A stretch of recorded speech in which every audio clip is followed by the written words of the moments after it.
Well, welcome back to another story.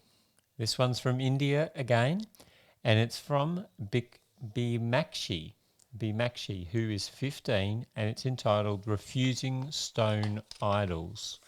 Refusing Stone Idols.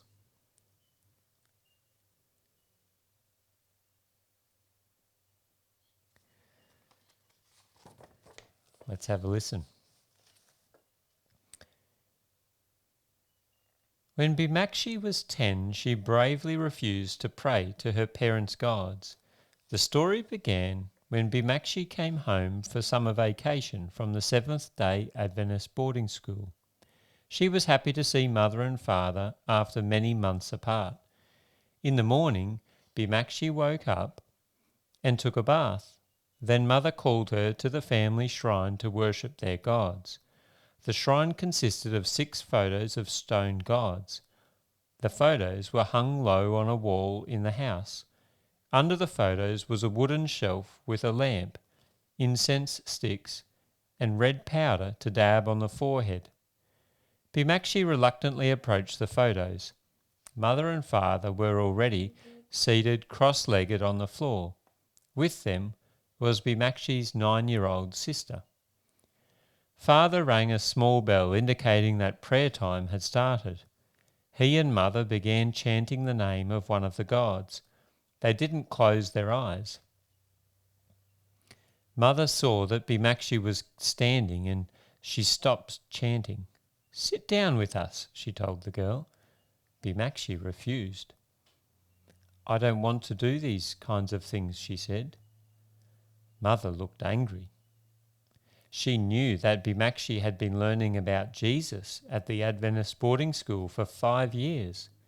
She knew that the school also had a morning worship where the children worshipped Jesus instead of traditional gods. Mother didn't mind Bimakshi worshipping Jesus at school. "When you're at school, you can be like the Christians," she said. "But when you come home, you have to do what we do." Bimakshi still refused. Now mother was furious, and she turned to Bimakshi's little sister. "Pray for yourself and for your sister," she snapped. Bimakshi slipped out to another room, and her family prayed. After the prayers ended, mother found Bimakshi and spanked her for being disobedient. Bimakshi prayed silently for Jesus to help. The next day, mother called Bimakshi to pray with the family again. Bimakshi refused. Again, she was punished. The same thing happened day after day that summer. Bimakshi would not change her mind. She refused to pray to idols.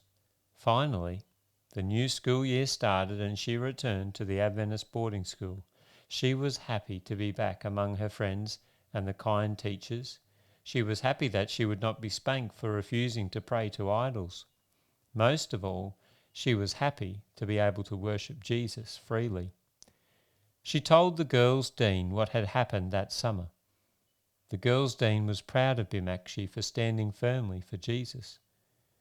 At the next morning worship, the girls' dean said God honoured people who refused to pray to idols in the Bible. "Idols made of wood and stone have no life," she said. "We have just one God who is our Creator, and not many gods. Satan is trying to deceive us with idols." Bimakshi understood that God was proud of her, and she resolved never to worship idols again, and she hasn't. Today she is 15 and still refuses to pray to idols at home. Mother is no longer angry and has even started praying sometimes to Jesus. Bimakshi hopes mother will pray only to Jesus one day. "Jesus is the true God," she said. Part of this quarter's 13th Sabbath offering will help Bimakshi's school, the Seventh-day Adventist English High School in Azam Nagar in India's state of Karnataka, construct 2 new classrooms so more children can learn that Jesus is the true God.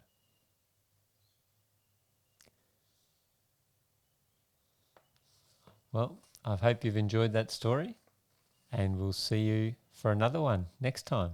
Bye-bye.